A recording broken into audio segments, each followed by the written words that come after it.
Assalamualaikum warahmatullahi wabarakatuh. Waalaikumsalam warahmatullahi wabarakatuh. Bagaimana kabarnya semua? Sehat? Sehat? Alhamdulillah. Yang di rumah maupun yang sudah di sekolah, Insya Allah kalian masih dalam keadaan sehat walafiat. Kita memulai pembelajaran. Mari kita sama-sama berdoa. Jadi silakan berdoa dengan setulus hati ya, agar Allah membukakan jalan pikiran kita khususnya dalam menerima pembelajaran ya.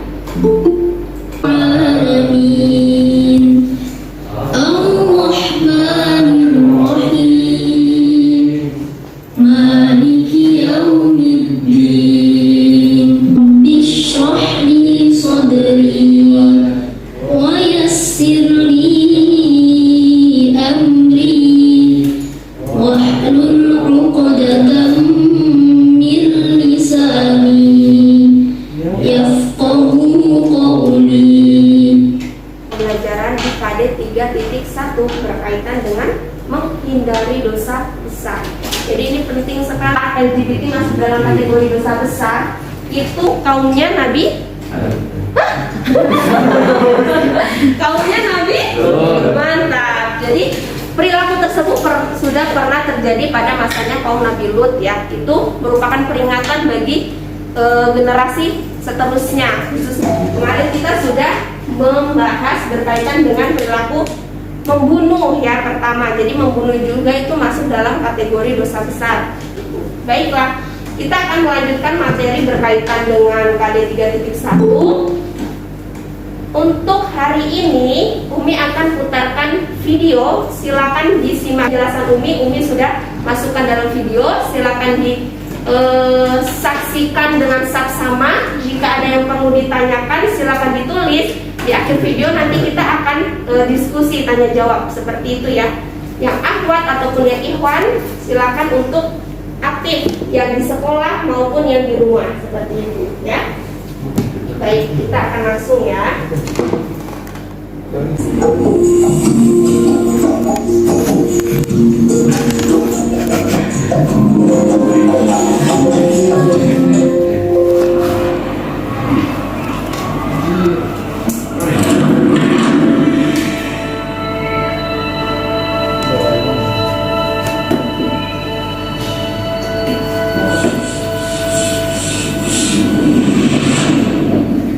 Baiklah anak-anak, kita masuk pada pembahasan berkaitan dengan dosa besar, meminum khamr.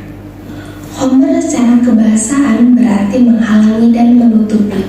Dikatakan demikian karena khamr mempunyai pengaruh negatif yang dapat menutupi atau melenyapkan. Konsumsi khamr dapat menutupi, sebagaimana firman Allah yang tercantum dalam Quran Surah Al-Ma'idah ayat ke-90. Dampak dari mengkonsumsi khamr. Yang pertama yaitu kategori dosa besar selanjutnya yaitu durhaka kepada orang tua. Bismillahirrahmanirrahim. واعبدوا الله ولا تشركوا به شيئا وبالوالدين إحسانا وبذي القربى واليتامى والمساكين والجار ذي القربى والجار الجنب والصاحب بالجنب وابن السبيل وما ملكت أيمانكم إن الله لا يحب من كان مختالا فخورا. Zina. Coba kira-kira siapa yang tahu hukuman bagi si pelaku zina? Terus nih. Dicambuk 40 kali. Oke, dicambuk ya atau dirajam ya, bahasanya dirajam 40 kali. Tapi di sini jika ada yang perlu ditanyakan berkaitan dengan materi kita hari ini, silakan angkat tangan. Oke, siapa yang Radit ya? Fatih. Mati. Iya. Fatih. Oke, nah bagaimana? Untuk yang kan tadi Homer katanya kalau itu ada larangan bisa Homer kayak 40 hari nggak sholat gitu. Boleh. Nah, itu misal kalau kita lakuin sholat itu kayak ada ketentuannya sendiri nggak sih? Atau kita tetap lakuin aja? Atau malah kan itu diharamin sholat? Atau malah sebaiknya kita nggak sholat gitu? Oh, baik-baik. Oh, yang tadi dijelaskan ya. Jadi tadi dijelaskan dampak negatif dari sholat itu dari minum khamr itu salah satunya tidak diterimanya untuk beribadah seperti itu. Kenapa dikatakan seperti itu? Kita masuk lagi dalam ilmu fikih. Di antara syarat-syaratnya untuk melakukan ibadah, terutama sholat itu, yaitu kita harus dalam keadaan yang sadar seperti itu. Bayangkan saja orang yang meminum khamr, jadi pengaruh dari meminum khamr itu akan melenyapkan akal pikiran. Jadi dia bisa berdiri atau bisa berbicara, akan tetapi kesadarannya hilang. Itu yang dikatakan menghilangkan akal pikiran. Nah, bagaimana ketika dia melaksanakan sholat, akan tetapi dia dalam keadaan yang tidak sadar apakah betul bacaannya, apakah syarat-syarat atau rukun sholatnya bisa dia lakukan dengan baik?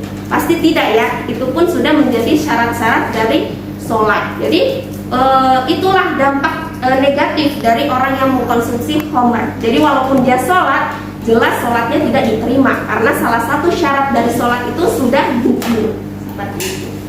Oke?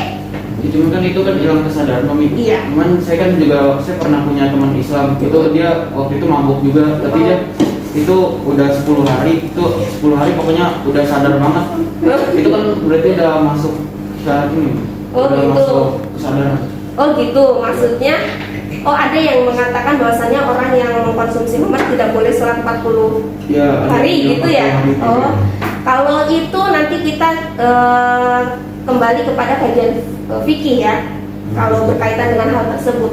Akan tetapi kalau menurut yang tadi materi yang sudah dijelaskan, kenapa dampak dari khamr itu menghalangi orang beribadah, karena dia dalam keadaan yang tidak sadar. Akan tetapi kalau jika dia memang sudah sadar, sudah hilang pengaruh dari khamr itu, ya kewajiban seseorang kan untuk beribadah ya. Jadi silakan beribadah, perkara diterima atau tidaknya itu urusan Allah, seperti itu. Kalau menurut Umi seperti itu.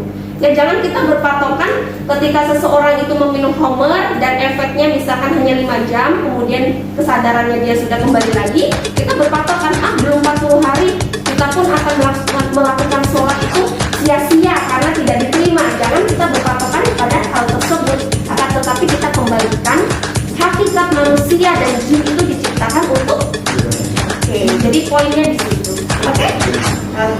Ada lagi yang ingin bertanya, Nak? Silakan.